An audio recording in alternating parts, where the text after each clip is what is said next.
Quelques 800 personnes selon la CGT ont participé à Orléans dans les rues de la ville de la Pucelle dans un parcours court au défilé traditionnel du 1er mai organisé par les centrales syndicales opposées à la loi El Khomri.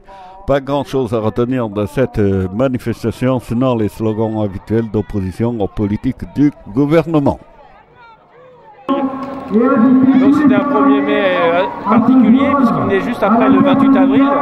Le 28 avril, grève et manifestation interprofessionnelle qui ont rassemblé plus de 500 000 personnes.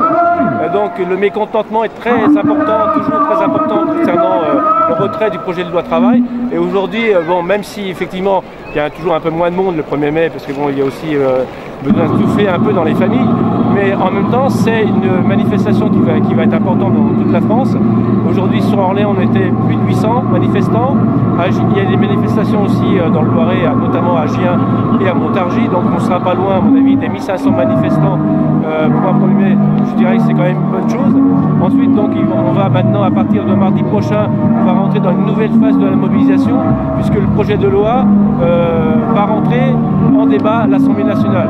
Donc on rentre dans une nouvelle phase de mobilisation, mais nous pour la CGT, dès le 3 mai, on va organiser des rassemblements, notamment Place de Gaulle à 11h30, pour continuer à mobiliser les salariés, les travailleurs. Et d'autre part, une intersyndicale va avoir lieu au plan national qui va donner le ton pour la suite du mouvement. Certainement, à partir du 9 mai, 10 mai, il y aura d'autres mobilisations interprofessionnelles avec grève et manifestations pour poursuivre contre ce projet qui est ni négociable ni amendable.